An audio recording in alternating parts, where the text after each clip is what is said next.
Town মানে পাড়াগা, বাড়ি হচ্ছে টাউনে, বিয়ে করেছে ডাউনে। তার শ্বশুর বাড়ি আইছে তো নতুন নতুন, আর সে গ্রামে সব শ্বশুর বংশ। এই কথা কয় কারা? নিজের শ্বশুর, টাকা শ্বশুর, জ্যাঠা শ্বশুর,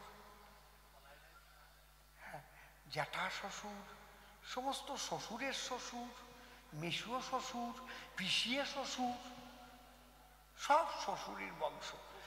শ্বশুরের শ্বশুর, তর্ষ শ্বশুর।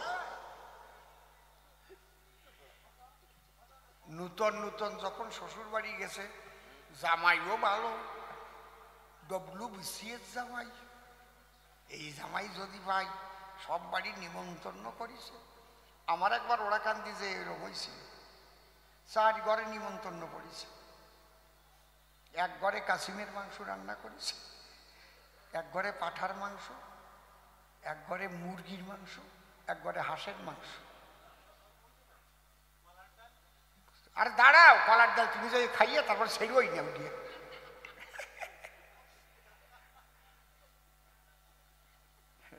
শ্রী পদ্মনাভ ঠাকুর মহাশয় তিনিও রান্না করেছেন, মা রান্না করেছে। আর এদিকে সচিপতি ঠাকুর মহাশয়, ও ঘরেও রান্না হয়েছে। বুঝতে পারছেন ব্যাপার নাকি? আর এদিকে অমিতাভ ঠাকুর মহাশয়, ও ঘরেও রান্না হয়েছে। অংশুপতি ঠাকুর মহাশয়, ও ঘরেও রান্না হয়েছে। 4 ঘরে যদি 4 রকমের মাংস খায়, কি অবস্থা হয়? খাতি হবে সব বাড়ি, সব ঘরে খাতি হবে। অসীম আইছে।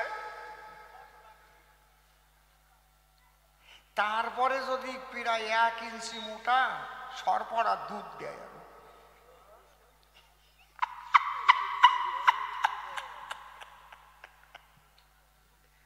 কি হয় তাহলে? ওরে বাবা! তো জামাই যখন আইছে, যে যে বাড়ি যা যা পাইছে, জম্বের খাওয়া খাইছে, সবকিছুই ঠিক ছিল। ওই যে উনি তো সেই জামাই আবার শালা হয়, ওনার বাড়ি আবার কলার ডাল ডালছে। কলার ডালটা যদি উনি না খাওয়াতো তাহলে জামাই কপালে উঠে করতো না। ওই কলার ডাল খাইছে, সব কয়ডনে মিলইয়ে মিশইয়ে তেল তেলাইয়ে নিচের দিকাইছে।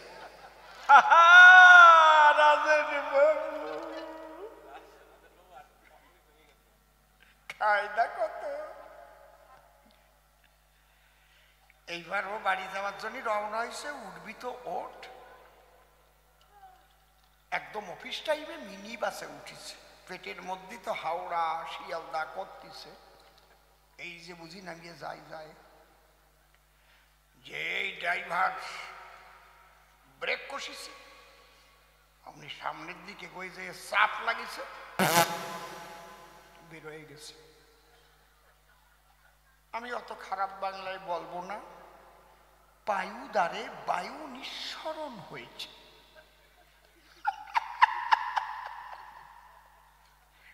পায়ুদ্বারে বায়ু নিঃসরণ হইয়াছে।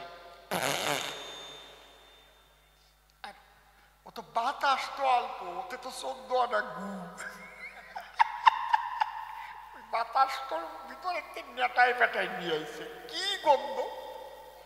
এক ভদ্রলোক বলতেছে, দাদা কে করতেছেন কাজটা, কিন্তু ভালো হচ্ছে না, একটু ভালো করে দেন। ও ভাবতেছে তাহলে পাপটা ভালো হয় নাই, একটু চাপিয়ে চুপিয়ে দেই। চাপিয়ে ধরিছে।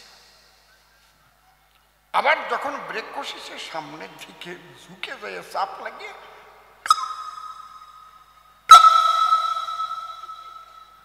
এইবার খুব সূক্ষ্ম সাউন্ড হয়েছে। বাবা, শব্দের পরিবর্তন ঘটিয়াছে, কিন্তু গন্ধের তো কোনো পরিবর্তন ঘটেনি। গন্ধ ওইরকম সরু হয়ে ওই নাকের মধ্যে ঢুকেছে। আবার ভদ্রলোক কয়, দাদা কাজটা কেরা করতেছেন, ভালো হচ্ছে না কিন্তু। ও ভাবছে এখনো ভালো হচ্ছে না, আর একটু চাপিয়ে নেই। আরো চাপিয়ে ধরিছে। এইবার আবার যখন ব্রেক কষেছে, এবার বেরোইছে। এইবার আরো নাকের তেলে পুড়ি উঠিছে। কয় দাদা বারবার বলতেছি, কে করতেছেন? আমি ভাড়া দিয়ে দিচ্ছি, টাকা নামিয়ে যান তো, ভালো হচ্ছে না। ও কয় কাজটা আমি করেছি, 3 বার চেষ্টা করেছি, এর চাইতে ভালো আমি আর পারবো না, এর চাইতে ভালো যদি করতে হয় তুমি পাঠিয়ে নাও গিয়ে। আপনারা খালি বসেই রইছেন না কিছু কিনে কিনে খাইছেন? দোকানগুলো বসে আছে, কিছু কিনে খাবেন, আবার বাড়ির জন্য কিছু নিয়েও যাবেন। যেখানে বাইরে যাবেন খালি হাতে বাড়ি যাবেন না কখনো। বাচ্চা কাচ্চা আছে, যদি স্বামী বাড়ি থাকে, যদি এটা চকলেটও নিয়ে দেন তাকে খুশি হয়। বা বউ যদি থাকে, একটা ওই যে কি যেন কয়, খইয়ের মতো ওই যে পপকর্ন,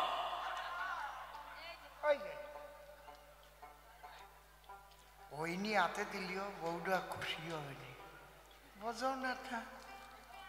হ্যাঁ, আমি তো খালি হাতে যেতেই পারি না, পয়সা লাগে নাকি? তাই নেও, তুমি আসো, নিয়ে যাও আমাদের থেকে পয়সা। তুমি যদি এত ভিখারি হও, আমাদের থেকে কিছু নিয়ে কি নিয়ে, স্বামীর জন্য নিয়ে যাও, আসো, দিয়ে দিচ্ছি তোমারে পয়সা।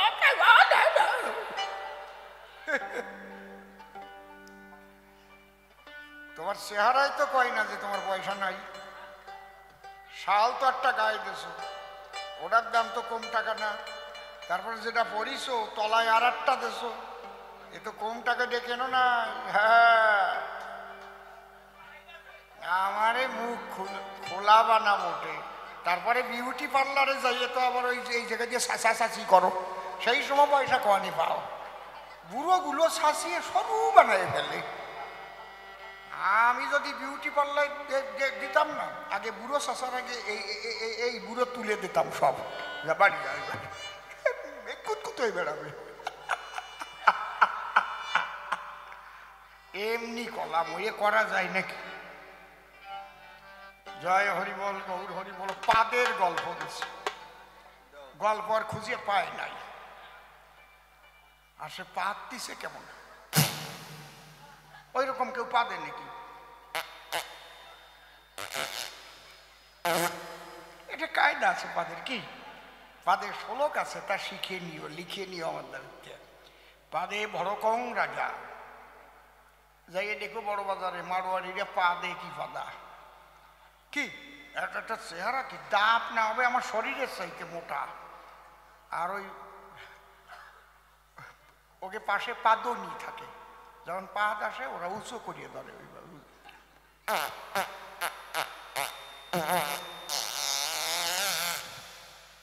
হ্যাঁ, মিথ্যে কথা না, রাজা পাদ কয় ওরে। পাদে ভরকং রাজা তস্যমন্ত্রী টুনটুনি, মানে এটা কয় টুনটুনি পাদ, বুঝেছ? আর ফুসফুসে মলয় গন্ধ,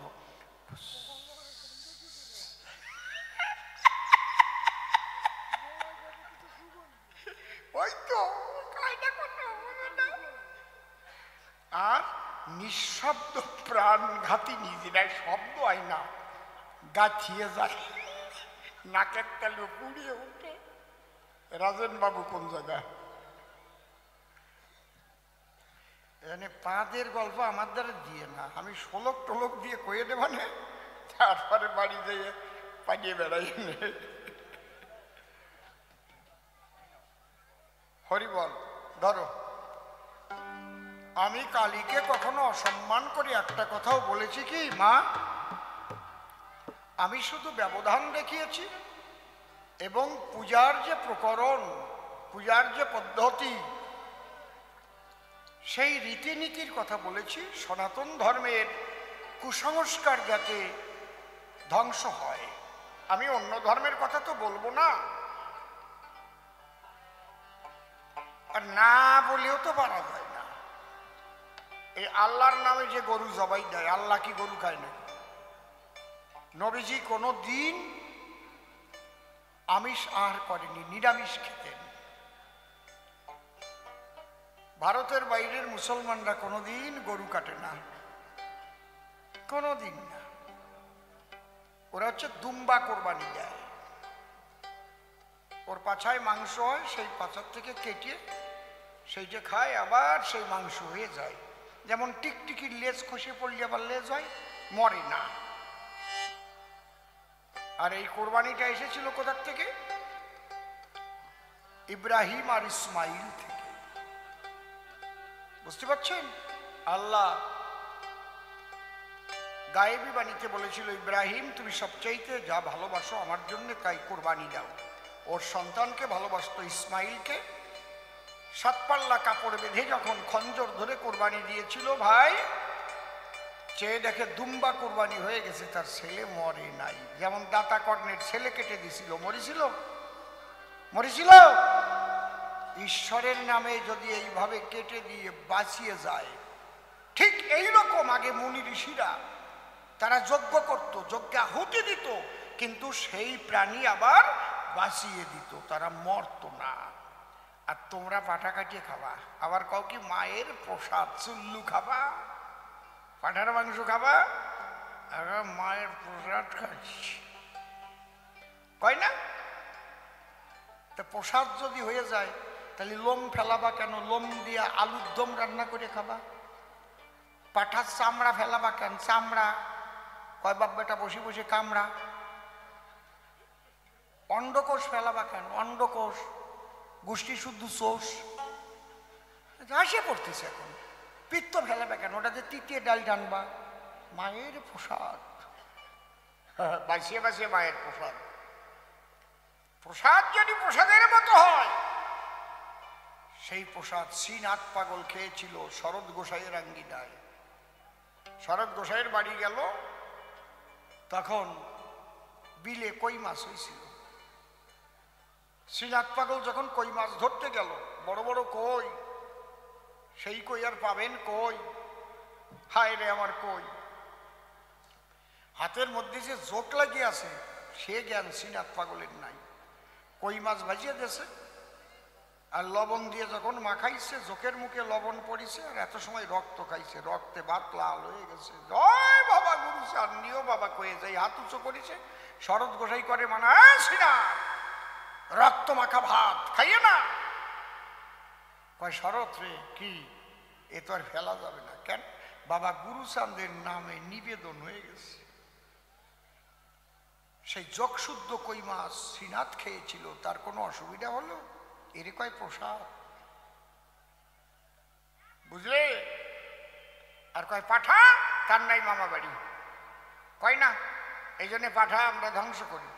পাঠা ধ্বংস করলে তোমার ভিতরের পাঠা কি হবে? ওই পাঠার মাংস যত খাবা,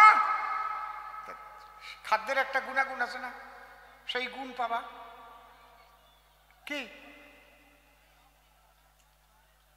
মানুষের মধ্যে তাই পাঠার চাইতে খারাপ ব্যবহার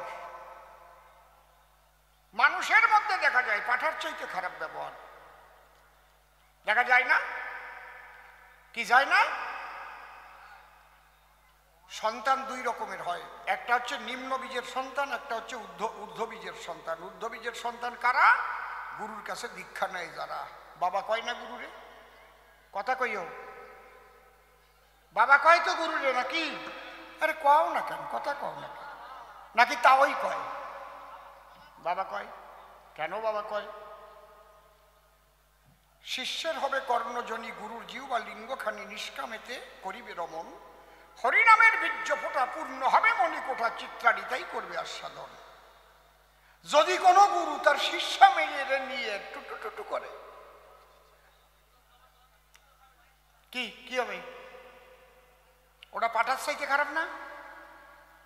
কথা কচ্ছ না কেন?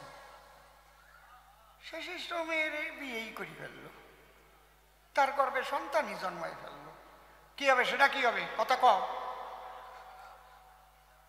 হবে তো নাকি? হবে তো? আর কব না, ওই করিছে এক গুরু, নাম আর কলাম না, নাম আর কলাম না, তাও আবার মতুও গুরু। ওরে বাবা, গোসাই সাজিয়ে চুল রাখিয়া দাড়ি একেবারে গলায় গুড়িক মালা নিয়ে, জয় বাবা গুরু চাঁদ, জয় বাবা অশ্বিনী, ওই করিস। তাই সে কেমন গুরু? পাঠা গুরু, বোঝে না সোজাসুজি কথা, পাঠা গুরু। যদি পারো ওইগুলোরে কাটিয়ে খাও। মানুষ হয়ে জন্ম ধরে যে পাঠার চাইতে নিম্নমানের আচরণ করে, যদি পারো খড়গ ধরে ওইগুলোরে কাটিয়ে খাও, সমাজ বাঁচাও। যে আমরা পাটা কাটিয়ে খাই, কারণ পাটা খারাপ, মামা বাড়ি নাই। শোনো, প্রত্যেক খাদ্যের একটা গুণাগুণ আছে, খুলে বলি তোমার কাছে। মদ খেলে মাতাল হয়, গাঁজা খেলে যাওয়াই তাই হয়। তাল গাছের মাথায় বাজার মেলা দেখতে পায়। গাঁজা হচ্ছে শুকনো নেশা, মদ হচ্ছে ভিজিয়ে নেশা। মনে হয় কি শরীরই মাংস বাড়িয়ে গেছে, আটতেই পারে না। সাইকেল টাইকেল নিয়ে পড়িয়ে থাকে ওরা। আর গাঁজা খালি শুকনো নেশা, খালি হাসতে ইচ্ছে করে, আর কথা করতে ইচ্ছে করে, আর হাসতে ইচ্ছে করে। গান গাবে তো গাইয়েই যাবে, থামবে না। বাতের থালা সইতি মনে হয় খাইয়ে ফেলি, শুকনো নেশা। বুঝেছেন কি বলছি? বিছুটি পাতা লাগাই দেবো গায়ে, চুল কবে না ভালো লাগবে? গুণাগুণ আছে না, প্রত্যেকটার গুণ আলাদা আছে। এই জন্যে তোমার পাদের গল্প দিয়ে বুঝতে গেলে কাজ হবে না। দাও ধরো, ও তোর মাল কোঠার মাল নিল হরে, হরে ও তোর মাল কোঠার মাল নিল হরে, কেন দেখলি না রে চোখ বোঝা,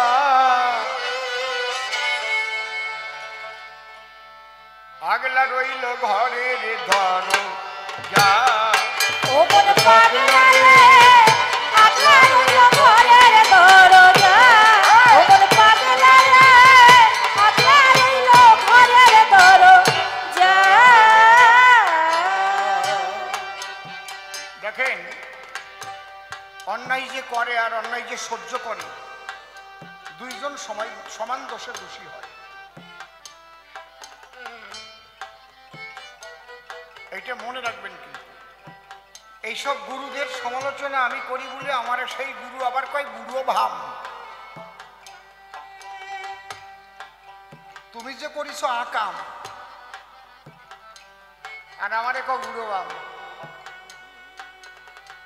নিজে ঠিক হও। পাগল রাজেন্দ্র সরকারের দলে যখন প্রিয়বালারই নিয়ে এসেছিল, প্রথম কবির দলে মহিলা প্রিয়বালা, সমস্ত কবিরা একত্রিত অবস্থায় পাগল রাজেন্দ্র সরকারের বিরুদ্ধে বিদ্রোহ ঘোষণা করেছিল। তারা নিজের ভার বেটা জ্যাঠামণি অনাদিগান সরকার, তিনিও বিরোধী গেছিলেন। রামদাও নিয়ে কাটতে গেছিল।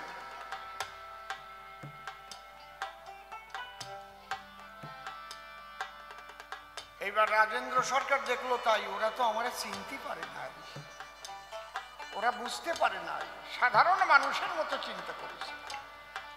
খুলনা হোটেলে প্রিয়বালা, নাম করা হোটেল, সবাই যেত। ওই হোটেলে ঘর নিয়ে বলছে সব কবিদের খবর দিয়ে দাও, আমি ঘরের মধ্যে ঢুকলাম, বাইরে দিয়ে তালা দিয়ে দাও। এবার অনাদিগান সরকার দলবল নিয়ে গেছে, আজকে ধরা পড়েছে পাগল, আজকে সোজা করবো। তালা খুলে দেখে তাই খালি প্রিয়বালা আছে, রাজেন্দ্র সরকার নাই। এর নাম রাজেন্দ্র সরকার, সাধক রাজেন্দ্রনাথ সরকার, কবি সম্রাট রাজেন্দ্রনাথ সরকার। তার গোসার নামে বদনাম উঠেছিল না, সাধনার বাড়ি যত বলে।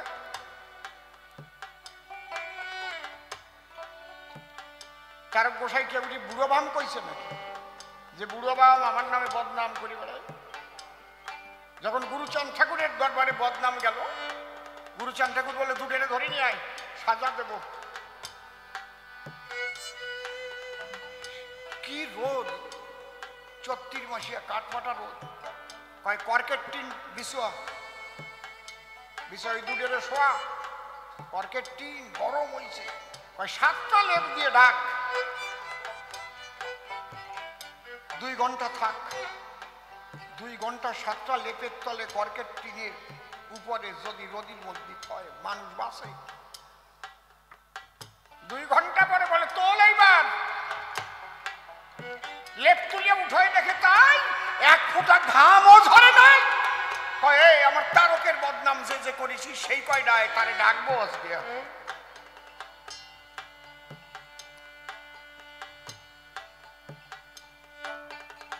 এর নাম তারক সরকার, এর নাম কবি সম্রাট রাজেন্দ্রনাথ সরকার। আর তুমি কবি গান গাবার গোসাইগিরি করে নিজের শিষ্য মায়ের বিয়ে করে সংসার করবা, তাকেও যদি কয় সে বুড়ো বাম হয়ে যায়। ব্যাপারটা কি? সমাজের মানুষ এখনো সচেতন হন। এইগুলোকে একদম আপনারা প্রশ্রয় দেবেন না। প্রশ্রয় দিলে মতুয়া সমাজ ধ্বংস হবে। ওই গোসাইটা পার পেয়ে যাবে যে ও যখন পার পাইছে আমিও চুলদারি নিয়ে কুলুকুলু করে বেড়াবো। এর বিরোধিতা করবার জন্য হরিচাঁদ ঠাকুর এসেছিল। লয়ে নিজ নারী ব্রহ্মচারী সচ্চরিত্র রবে, হাতে কাম মুখে নাম সদা সত্য কথা কবে, পরশতী পরপতি করুণা স্পর্শিবে, তুমি না ডাকিলেও হরি তোমারে ডাকিবে। আমি অন্যায় করলেও আমাকে ক্ষমা করবেন না। আমি এখানে গান গাচ্ছি, আমি যদি এখান থেকে বাইরে গিয়ে কোনো যুবতী মেয়ে নিয়ে ডলাডলি করি একেবারে বারোইয়ে পিঠি চামড়া তুলে দেবেন। এই গ্রামে আবার আসা, তবে বুঝবো আপনারা ভালো মানুষ। জুতোর মালা ভরায় পাঠাই দেবেন, তবে বুঝবো আপনারা ভালো মানুষ। আর ওই শয়তানগুলোকে সাপোর্ট করবে যারা, ওই শয়তানের চাইতে আরো বড় পাঠা তারা।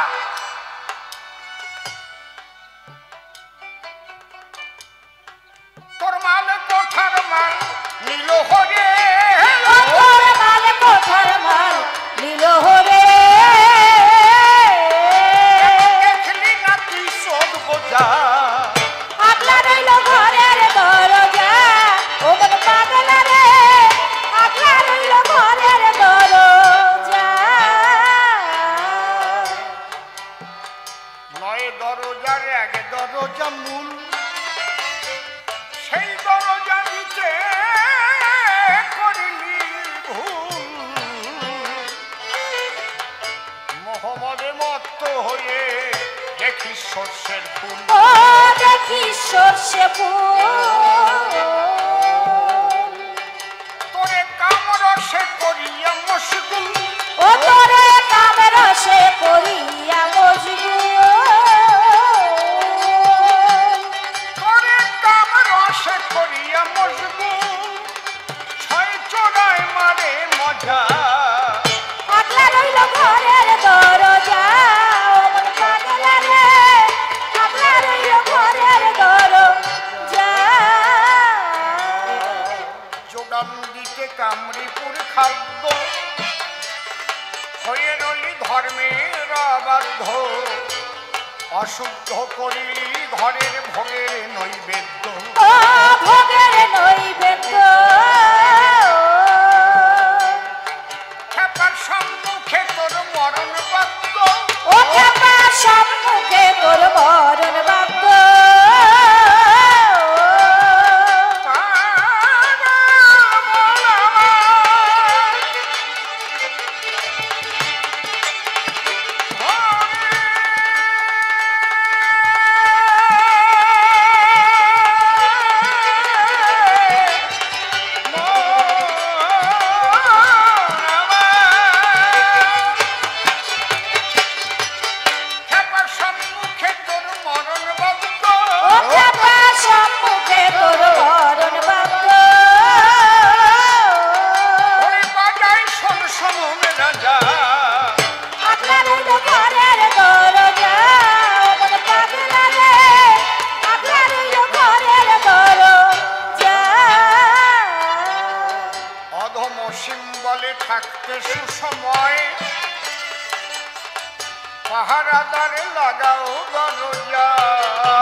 যাই আছে তা সামাল করো ধরো গুরুর পায়ে ও ধরো গুরুর পায়ে অধম অসীম বলে অসীম বলে অসীম বলে থাকেতে সুসময়ে পাহারাদার লাগাও দরজায় জয় আছে তা সামাল করো ধরো গুরুর ও পায়ে ধরো গুরুর পায়ে রক্ষা পাবি ভবার কৃপায় ও তুই রক্ষা পাবি ভবার কৃপায়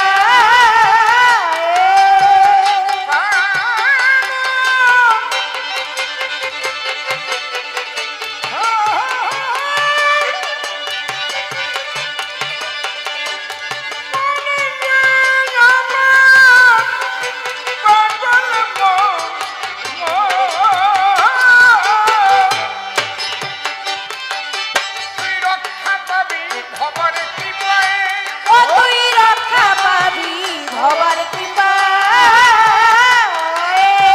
মন হলে সরল সোজা আগলা রইল ঘরের দরজা মন পাগলা রে আগলা রইল ঘরের দরজা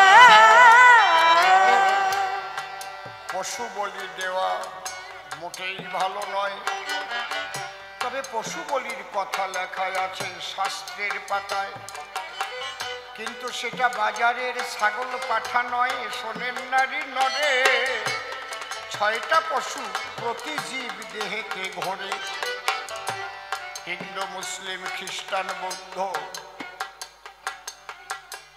যাই বলেন ভাই প্রত্যেকের মধ্যে 6টা পশু বর্তমানে পাই তাদের নাম কি কি আমি বলে যাব তোমরা বাড়ি গিয়ে একটু শুয়ে শুয়ে ভাবো এর বড় পশু হচ্ছে কাম দ্বিতীয়টার নাম ক্রোধ তৃতীয়টার নাম লোভ চতুর্থ মোহ পঞ্চম মদ ষষ্ঠ মৎসর্য এই 6টা পশু প্রতিটি জীবের দেহের মধ্যে গড়ে এই জায়গায় কোনো হিন্দু মুসলমান খ্রিস্টান বৌদ্ধ শিখ জৈন পার্সির কথা আমি বলিনি অদ্য মানুষ মাত্রই এই 6টা পশু আছে এদের একটা বহির্মুখী স্বভাব আছে এই বহির্মুখী স্বভাবটাকে বলি দিয়ে অন্তর্মুখী করতে হয় ঠাকুর অনুকূলচন্দ্রের একটা বাণী আছে অসীম যখন সসীম হয়ে সীমাতে লয়ে স্থান বৃত্তিভেদী টান থাকিলে দেখবি ভগবান এই যে বৃত্তি মানে স্বভাব এর প্রত্যেকটার স্বভাব আছে একটা জাগতিক স্বভাব জড়ীয় স্বভাব যেটা জড়দেহের স্বভাব কাম কাম চাই তার ক্ষুধা মেটাতে জানেন সর্বজন যে জন্য ঘটাইয়ে দেয় এত অঘটন তুমি সাধুর পোশাক পরে ঘুরলে কিন্তু সাধুর কর্ম করো নাই কাম পশু দমন কিন্তু হয়নি গোসাই এই জন্য একদিন ভবা পাগলা বলেছিল শালা শোন কি সাবধান যতদিন আছে চাম ততদিন আছে কাম বেশি ডলাডলি করতে দেয় সাবধান থাকো আর যে কর্ম দিছি কর্ম করবা এই কামকে কন্ট্রোল করে যদি অন্তর্মুখী করা যায় মনে রাখবেন কামের মধ্যে প্রেমের জন্ম হয় কাম না থাকলে আবার প্রেমের জন্ম হবে কোন জায়গায় দুধই যদি না হয় থাক দই পাতাবো কি দিয়া মাখনই বা বানাবো কি দিয়ে দুধ যত বেশি হবে দই তত বেশি হবে টানলি মাখনও তত বেশি হবে যার কাম নাই সে তো দজবঙ্গের রোগী তার ইহকাল পরকালে কোনো সুখ নাই সে বিয়ে করলে তো বউও থাকবে না চলে যাবে বুঝতে পারছেন কি ব্যাপার? কাম, কাম হচ্ছে দেহের রাজা, সোনের নারী নরে। এর বহির্মুখী বৃত্তি যদি কেউ বলি দিতে পারে, অন্তর্মুখী হলে পরে বলি সমাধান। তখনই কামে প্রেম হয় নাম। এই জায়গা হচ্ছে রাধার ধারা, তরল পদার্থের ধারা নিম্ন দিকে ধায়, ওকে উল্টাইয়ে দিলে তখন রাধা হয়ে যায়। ধারা উল্টে গেলে কি হয়? কও জোরে কও। ধারা উল্টাই লিখলে কি হয়? জোরে কও। রাধা। ভাগবতে কি সুন্দর লিখেছে, আত্মা তো রাধিকাশ্চৈব তয়ৈব রমণত সৌ আত্মারাম স্থিত প্রাজ্ঞ প্রচ্যতে গুরুবাদিনী। গুরু কৃপায় যদি কোনো জীবাত্মা নিম্নমুখী গতি ঊর্ধ্বগতি করতে পারে, তখন ধারা উল্টে গিয়ে রাধা ভাব প্রাপ্ত হয়, সে ধন্য হয় চরাচর। এত সোজা না। নারীর কোনো দোষ নাই, নারী দেহ তো সৃষ্টি করেছে ঈশ্বর আকর্ষণের জন্য, আকর্ষণ হবেই, এইটাই তো তার আনন্দ। নারী দেহের গঠন দেখলে আকর্ষিত হয়। একটা বৃদ্ধ মানুষ কুতকুত করে তাকাইয়ে রয়। কি বাবা মিথ্যে কথা করছি না? সুন্দরী রমণী দেখলে কার দেখতে ইচ্ছা নাহি করে, কিন্তু দর্শনের মধ্যে তফাৎ আছে শোনেন নারী নরে। কোন ভাবনা আপনার, এই ভাবনাটাকে পাল্টাতে হবে। পাগল বিজয় সরকার লিখলেন, চির সুন্দর এসো বন্দন মন্দিরে প্রেমালোক জ্বালিয়ে। হে চির সুন্দর, তোমা হতে কিঞ্চিত সৌন্দর্য পেয়ে আজ এত সুন্দরী হয়েছে, তাহলে তুমি আরো কত সুন্দর প্রভু, বিশ্বের সমস্ত সুন্দর যেখানে গিয়ে সম্মিলিত। আহারে, সাধন ভজন তো এত সোজা না রাজা। গান তো গাইয়ে গেলি একেবারে, কুঞ্জ সাজাও নাকি, তোমরা কুঞ্জ সাজাও গো, আজ আমার প্রাণনাথ আসিতে পারে। তোমরা কুঞ্জ সাজাও গো, আজ আমার প্রাণনাথ আসিতে পারে। ভালো গান তো।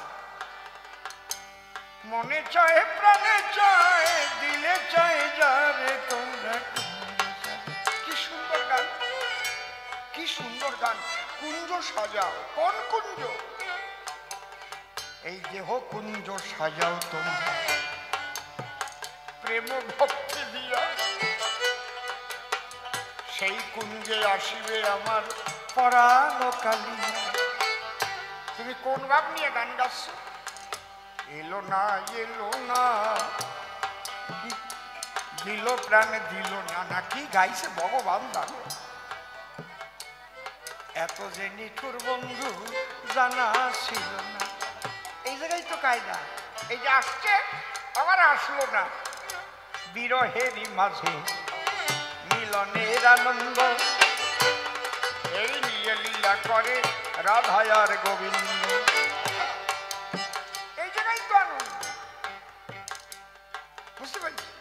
দিল না নিয়ে মনে দিল না, এত যে নিঠুর বন্ধু জানা ছিল না রে, এত যে নিঠুর বন্ধু। এটা বিরহের একটা পর্যায়। বিরহ গীতির কতগুলো পর্যায় আছে, বুঝতে পারছেন কি বলছি?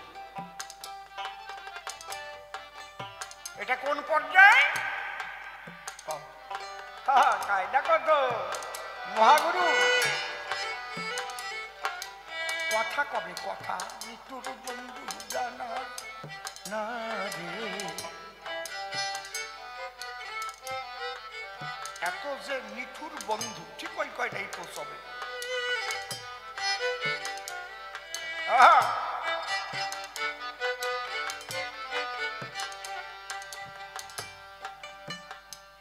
গান তো ভালো, তুমি কোন বোধে গাচ্ছ সেটা তোমার ব্যাপার। একজনের নাম মনোরঞ্জন, ডাক নাম মোনা, ও আবার খেওয়া দেয়। খেওয়া বান্ধিয়ে রাখিয়ে বাড়ি যাইয়ে শুয়ে পড়েছে। আর একজন ভাবুক মানুষ সেই নদী দিয়ে গান গাতি গাতি যাচ্ছে।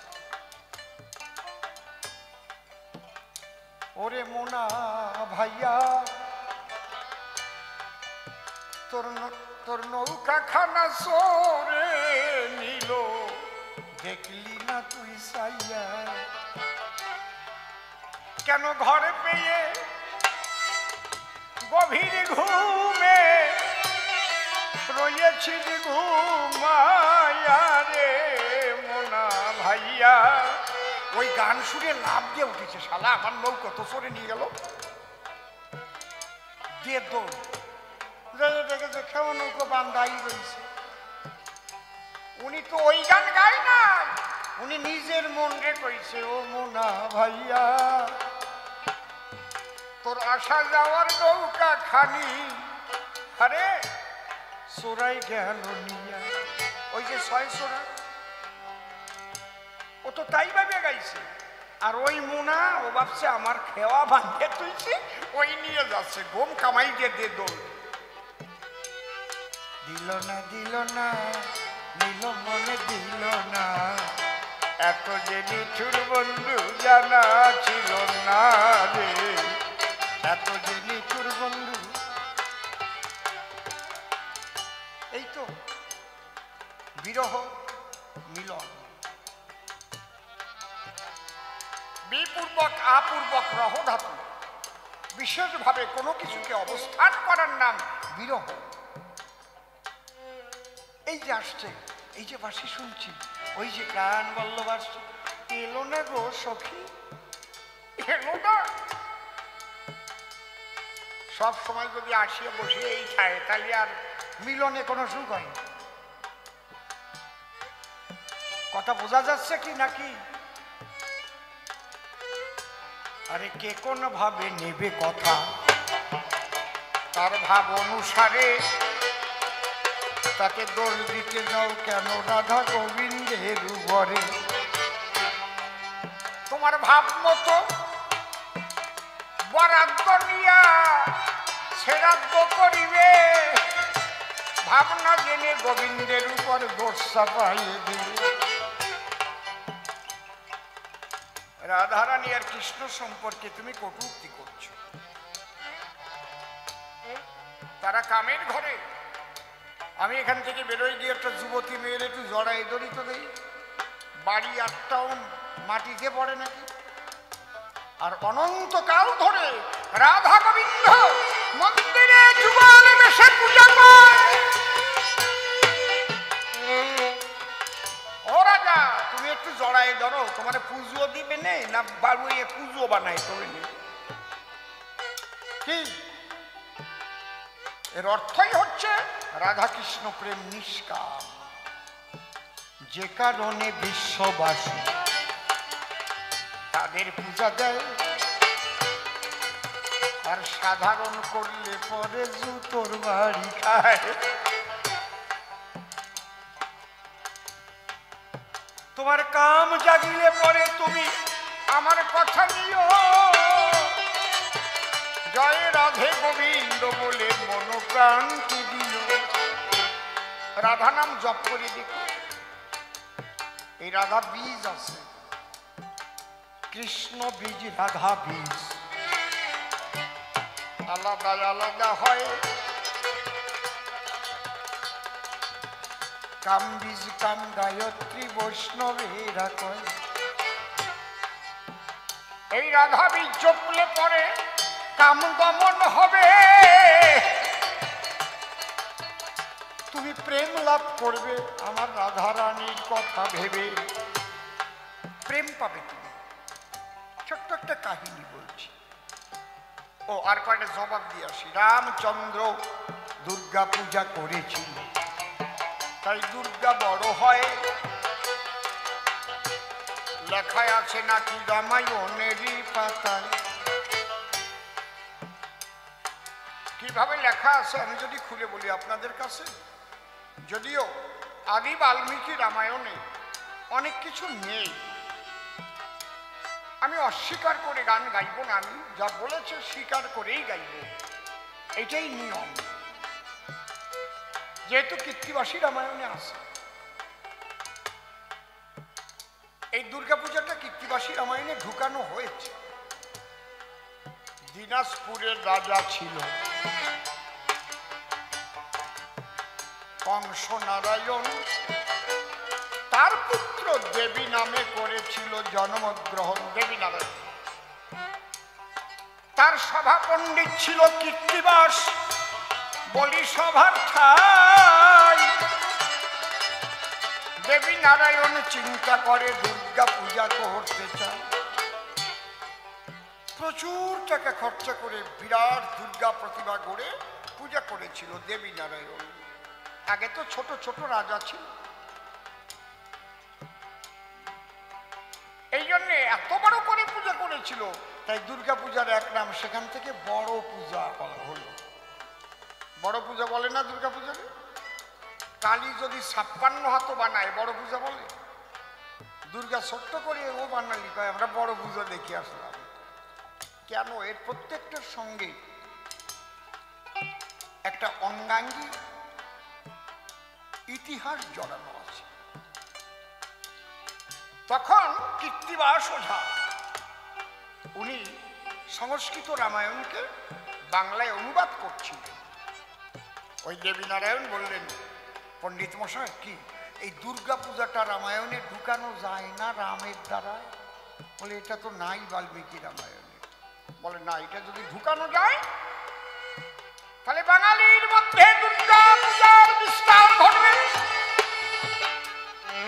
দুর্গা পূজা কিন্তু অবাঙালিরা করে না, তারা করে গণেশ পূজা। যদি আদি বাল্মীকি রামায়ণে দুর্গা পূজাই থাকতো তাহলে এই বাঙালির আগে অবাঙালিরা দুর্গা পূজা করত। দুর্গা পূজাটাই হচ্ছে বাঙালির উৎসব। ঠিক বলছি না বেঠিক বলছি? মিলিয়ে নেবেন,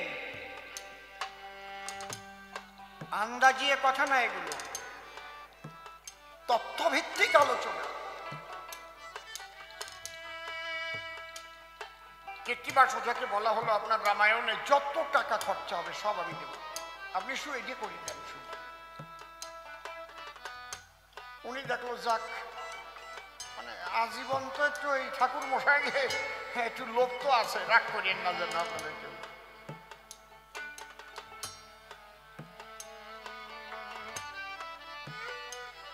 উনি ঢুকালেন, কিন্তু কৌশল করে ঢুকালেন। কি? পূজায় লাগবে শতষ্ট নীলপদ্ম। শোনেন জ্ঞানবান, সেই নীলপদ্ম এনে দিল হনুমান। দেবী নহে ছিল পদ্ম, হনু এনে দিল। আর রাবণ বধের পূজায় রাবণ পুরোহিত হইল। পূজাটা করছে কেন? রাবণ বধের জন্য। পূজা করতে আসলো কেন? স্বয়ং রাবণ। কায়দাটা দেখেন, আপনারে মারবার জন্য আমি একটা যজ্ঞ করব, সেই যজ্ঞে আপনি পুরো পৌরোহিত্য করবেন। কি? আরো যাতে যজ্ঞ নষ্ট হয় তার জন্য মস্তান পাঠাবেন না? আমারে দিয়ে বোম একটা নাকি? হ্যাঁ, কায়দা আছে। রাবণ পূজা করতে করতে একটা ফুল কম পড়ে গেল। ফুল কম দেখে রাবণ বলল তখন ডাকি, কম পড়েছে পূজার ফুল, আর পূজা হবে নাকি? রাম বলে, ও হনুমান তুমি গিয়েছিলে, কেনই বা ভুল করে ফুল একটা কম আনিলে? হনুমান বলছে আমি তো কম আনিনি, কারণ ফুল আমি গুনি নাই প্রভু, আমার হৃদয় মাঝে তুমি আছো। আরে রাম ব্রহ্ম সনাতন, তুমি নিজে ওই ফুল করেছো গমন। আমি গুনলে ফুল ভুল হতে পারে, তোমার গণনায় ভুল নেই এই বিশ্ব চরাচর।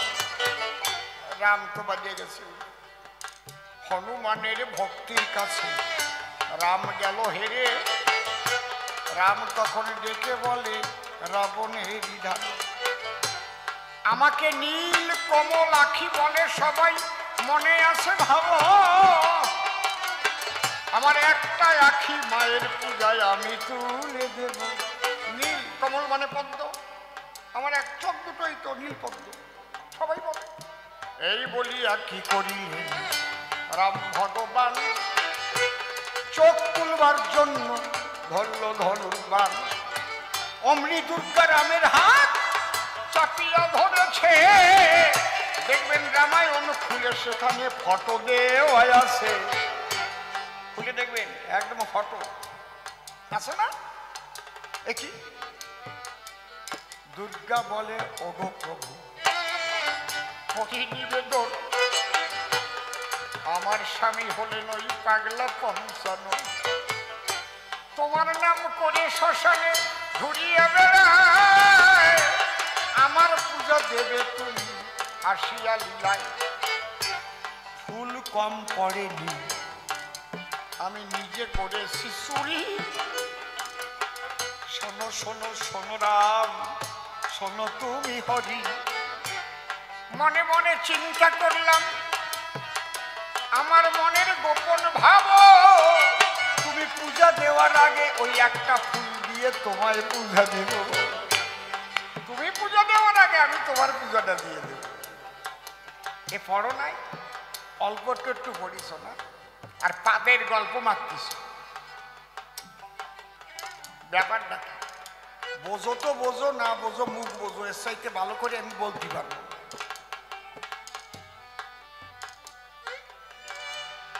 প্রত্যেকটার তত্ত্ব আছে, তথ্য আছে।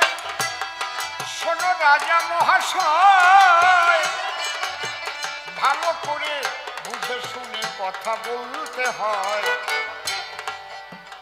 বলে নিধুবনে কৃষ্ণ যখন দীপা কেটে পড়ল, তখন নাকি মা কালী সম্মুখে দাঁড়ালো।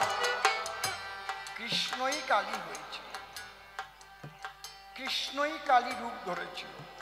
কৃষ্ণ যদি ইচ্ছা করে, কালী কেন, যে কোনো মূর্তি ধরতে পারে।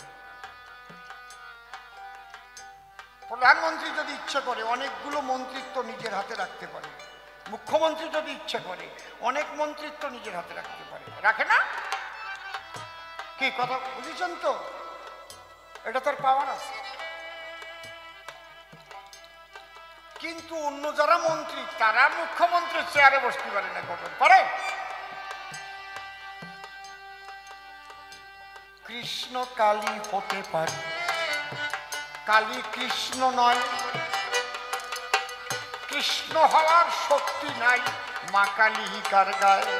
কালী কখনো কৃষ্ণ রূপ ধরেছে বলে কোথাও দেখাতে পারবা ধরণীতল? দুগ্ধ যথা অম্ল যোগে দধি নাম ধরে, দুগ্ধান্তর দধি কভু দুগ্ধ হইতে নারে।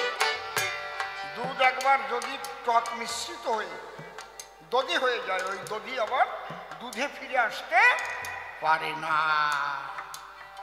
দুগ্ধ যথা অম্ল যোগে দধি নাম ধরে, দুগ্ধান্তর দধি কভু দুগ্ধ হইতে নারে।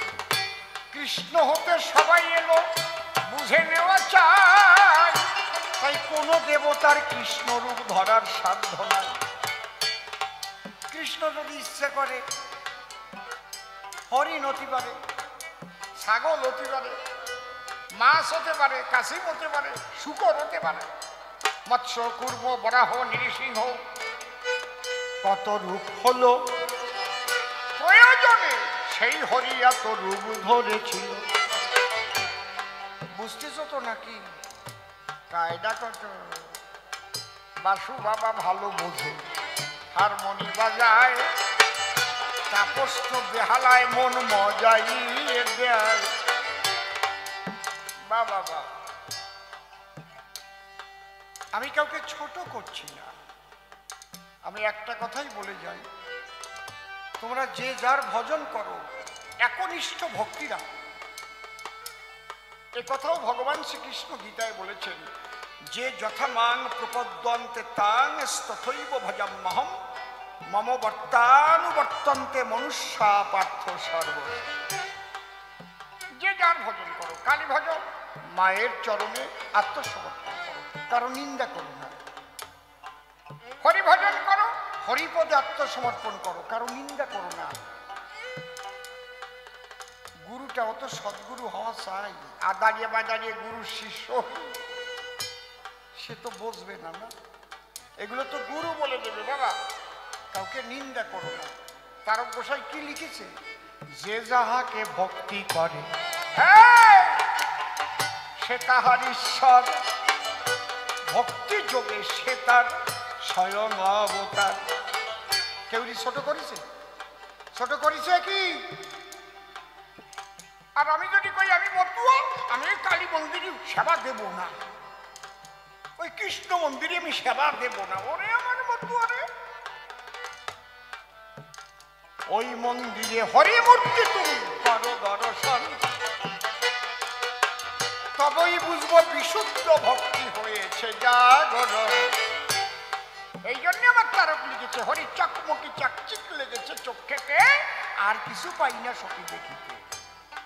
বোঝা যাচ্ছে আলোচনা? আর কিছু কিছু আলোচনায় ভেজাল বাঁধায়, এই সনাতন ধর্মের মধ্যে বিভেদ সৃষ্টি করে দেয়। মতুয়া বৈষ্ণবে গন্ডগোল বেঁধে যায়। ওই বৈষ্ণবেরও আদাড়ি বাদাড়ি গুরু আছে, এই মতুয়াও কিছু হয়েছে। এরাই হচ্ছে গন্ডগোলের মূল। বাবা পাগলা বলছে, কৃষ্ণ কালী শিবরাম ভিন্ন কবু নয় রে এরা, মনের বিকার সব একাকার, বোঝে না যারা আখি হারা। হনুমান বলছিল, শ্রীনাথে জানকীনাথে অভেদ পরমাত্মনে, তথাপি মম সর্বস্ব রাম কমল লোচন। হে রাম, আমি জানি, আমি জানি নারায়ণ কৃষ্ণ রাম একই হয়, তথাপি রাম রূপে হনুমানের মন হরে লয়। তাই রাম মূর্তি দেখা বাবায় মনে আসে ভাবো, ওই মূর্তি দেখে আমি পরা শান্তি পাবো। যে জন্য হীরা মনকে হরিচাঁদ রাম রূপ দেখাইল, একবার হরিচাঁদ গুরুচাঁদ প্রেমানন্দে হরি হরি বলো। বুঝতে পারতেছেন তো? এর চাইতে ভালো করে আমি বলতে পারবো না। বোঝে তো বুঝুক, না বোঝে মুখ বুঝুক, এতে ভালো আমি পারবো না। দাঁড়া, একটা গল্প করিনি। একজনের বাড়ি টাউনে, বিয়ে করেছে ডাউনে। এই কথা কও কেন? টাউন আর ডাউন বোঝো? চাইতে যদি তোমার আরো ভালো বুঝতে হয়, তুমি বুঝিয়ে নাও গিয়ে। ধরো আর একটা গান গাই। ও বাবা, অনেক রাত হয়ে গেছে। তোমরা বাড়ি যাবার সময় কিছু কিনে কিনে নিয়ে যাইও দোকানের থেকে। আবার কলাম, এই উপরের দিয়ে ঝিরঝির করে জল পড়ে খেয়াল। হা হা হা। তোমায় প্রথমে যেদিন দেখেছি, মনে আপন মেনেছি। তোমায় প্রথমে যেদিন দেখেছি, মনে আপন মেনেছি। তুমি বন্ধু আমার মন মানো না, তুমি জানো না, তুমি জানো না রে প্রিয়, তুমি মোর জীবনে সাধনা। ও তুমি জানো না, তুমি জানো না রে প্রিয়।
দাবানল জ্বালিয়ে পড়াই বন জঙ্গল মন পোড়ানো আগুন বন্ধু তাহানা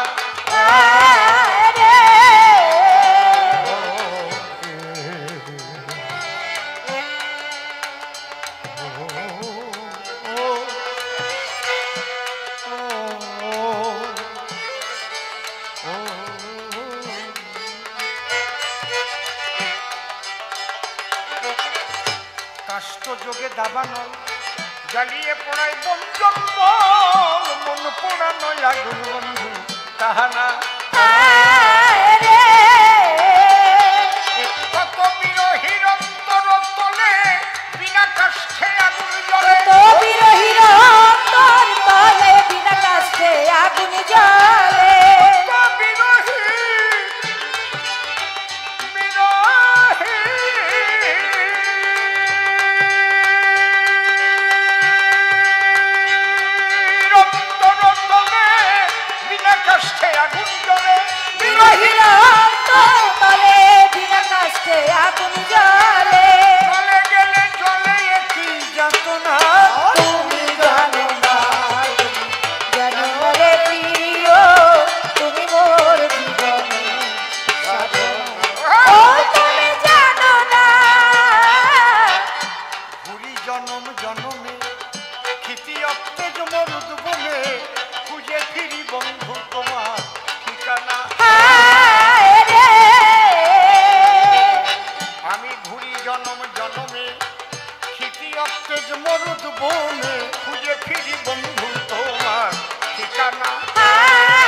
ত্রেতা গেল দাপর গেল কলির আগমন সত্য ত্রেতা দাপর কলির যদি বলতে যাই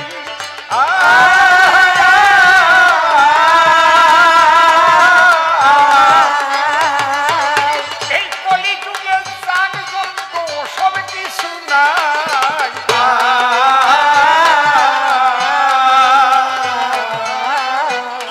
কলি যুগে একমাত্র নাম সংকীর্তন যজ্ঞের কথা বলিয়ে কেন বলো হে রাজন একমাত্র নামে রতি মতি নিয়া চলো প্রেমানন্দে বদন ভরে হরি হরি বলো যাগযজ্ঞ যেসব যুগে যেসব কর্ম হতো ওগুলো সব বাদ দিয়েছে কৃষ্ণ মনমথ দাপর যুগে ছিল কেবল আত্মনিবেদন ব্রজগোপীরা কৃষ্ণ পদে করে আত্মসমর্পণ তন্ত্রমন্ত্র যাগযজ্ঞ বাদ পড়ে গেল কলিযুগে নাম সংকীর্তন নিয়ে এলো এই বিশুদ্ধ ভক্তির দেশ এই কলিতে রয় এ জিনিস ছিল না আগে দিলাম পরিচয় তাহলে এই যুগে তুমি সেইভাবে বিশুদ্ধভাবে রবে কেন পাঠা বলি মহিষ বলি তোমরা বলো দেবে এসব কাটাকাটি নাই তো এবার এই কলিকালে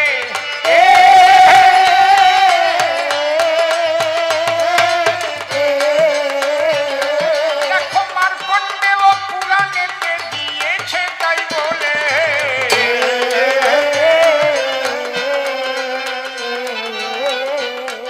অশ্বমেধ গোমেধ সন্ন্যাস ফলপৈতৃকং দেবরেণ সুতোৎপত্তি কলৌ পঞ্চ বিবর্জয়ে যে অশ্বমেধ গোমেদের কথা বললে সবার ঠাই।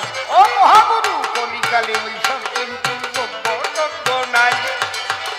তাই কলিকালে যদি তোমরা তাকে পেতে চাও, প্রেমানন্দে বাহু তুলে তার নাম গাও, তার নাম করো সদা প্রেম ও ভক্তি ভরে। এখানে পাঠা বলির দরকার নাই, বললাম তোমার গোচরে। মাতৃভক্ত হলে তুমি পরাণ কি করে বাঁধো, মায়ের জন্য পরাণ দিয়ে মামা বলে কাঁদো। যেভাবে রামপ্রসাদ পেল রামকৃষ্ণ উপায়, পেল কমলাকান্ত ভবা পাগলা ছিল ওই কাল নাই। এরা ওই সব বলির ধার ধারে নাই, বলি তোমার ধারে।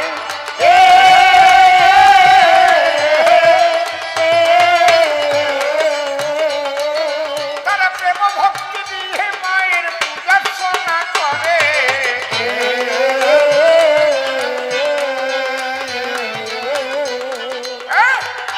তাই মনে করি ভাবনা আর বেশি কব না, মনে করি ভাবনা আর বেশি কব না।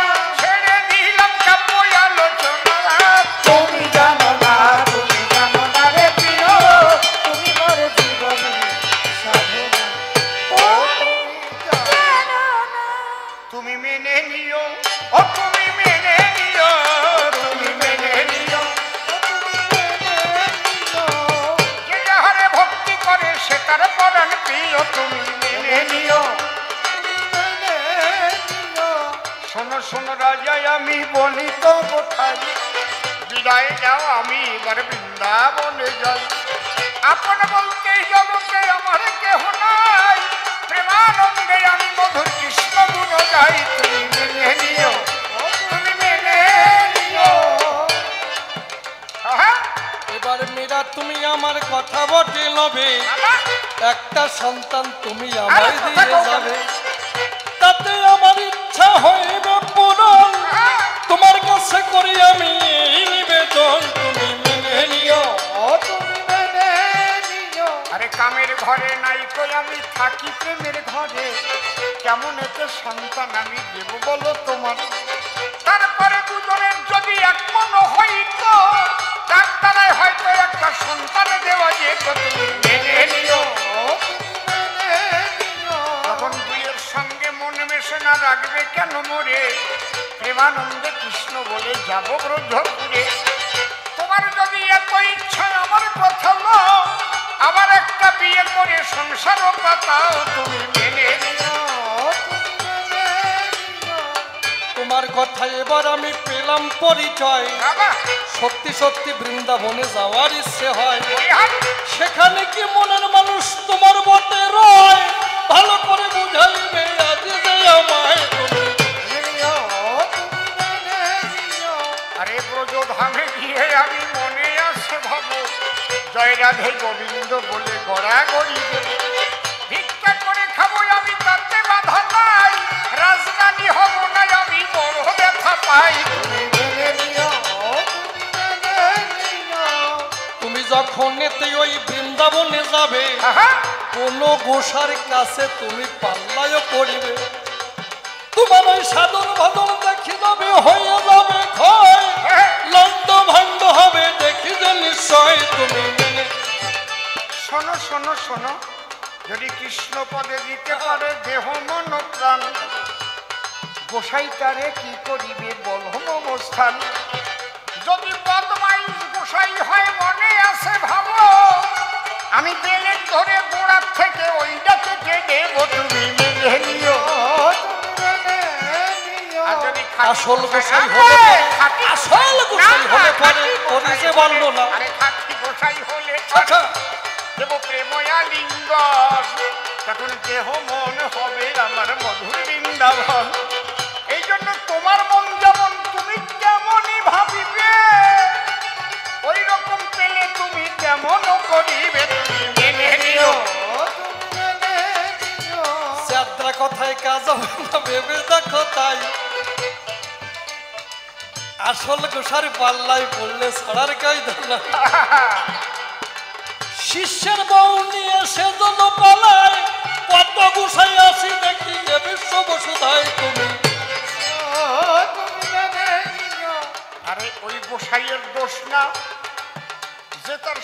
সঙ্গে গেছে ওই সাদারির দোষ আরো বেশি বেশি আছে। প্রথমে যখন বিবাহ করিল হ্যাঁ? স্বামীর সঙ্গে কত ভালো ভাষা হয়েছিল, তারপরে আর কুশাই ধরা পড়ে গেল, তার সঙ্গে শিশির ভাগ হয়ে বটে গেল। আরে তাল দিয়ে বাটিতে একজন রুটি মাখাইয়ে খায়, আর কাউয়া ভাবে রুটির সঙ্গে গু দিয়ে মাখায়। কারণ তালের রং আর মালের রং একই হলো ভাই। তোমার যেমন ভাবনা তুমি দেখিতেছো তাই তুমি মেনে নিও, ও তুমি মেনে নিও। এবার সত্যি তুমি আমার কথা বটে নেবে, হ্যাঁ, সত্যি সত্যি বৃন্দাবনে তুমি চলে যাবে। যাবই তো। আমি তোমার কাছে এ বলিতে চাই, বাচ্চাতে মহিলার সাথে করার ইচ্ছা নাই, তুমি মেনে নিও। দেখেন কত কথা বলে আবার কত প্রাণের শখ, না পেয়ে শিয়াল কয় আঙুর ফল টক। আমারে আমার খাই, তুমি আমার বধূ বটে, তোমায় আমি চাই। এখন বলে বজ্জাত মেয়ে বৃন্দাবনে যাও, এক মুখে দুই কথা কেমন করে কও, তুমি মেনে নিও, ও তুমি মেনে নিও। আমারে যদি এমন খারাপ যে ভাবিলে, পেছন থেকে কেন তুমি কোলাকুলি দিবে? তোমার মধ্যে কুরুত কুরুত ভাব বটে নাই, সেই ভাব নিয়ে ওই বৃন্দাবনে যায়, তুমি মেনে নিও। আমি জড়াইয়া দেখলাম তোমার কেমন ভাব উদয়, তোমার শরীরটা জড়ানোর সঙ্গে গরম হয় কি না হয়। দেখলাম জড়ানোর সঙ্গে সঙ্গে গরম হয়ে গেছে, এই জন্য থাকলাম না আমি তোমার কাছে, তুমি মেনে নিও। আমি কি ধ্বজভঙ্গ বলিবারে চাই, আমি যে রাজা মানুষ ভেবে নিও তাই। রাজা রাজার যে ভাব বটে আছে, সব কিছুই আমার মধ্যে বিরাজ দিয়েছে, তুমি মেনে নিও। আরে তুমি যেমন আর একটা তেমন নিয়ে আসো তাই, তাতে তো আমার কোনো আপত্তি নাই। আমার মনের মানুষ আমি যেথায় পাবো, প্রেমানন্দে মদন ভরে হরি হলো গাবো, তুমি মেনে নিও, তুমি মেনে নিও।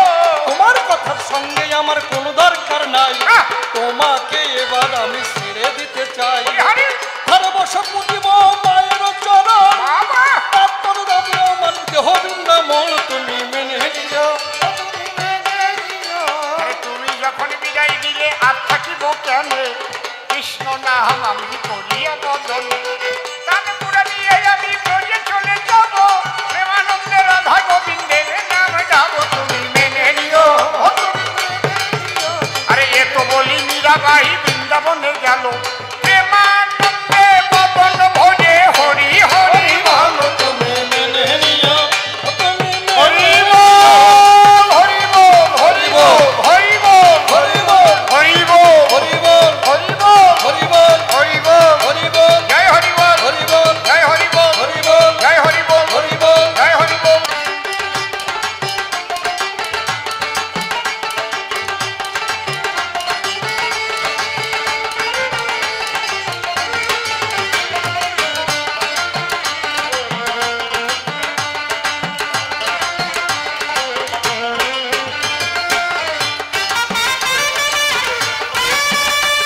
হরিবল হরিবল হরিবল। হ্যালো হ্যালো হরিবল।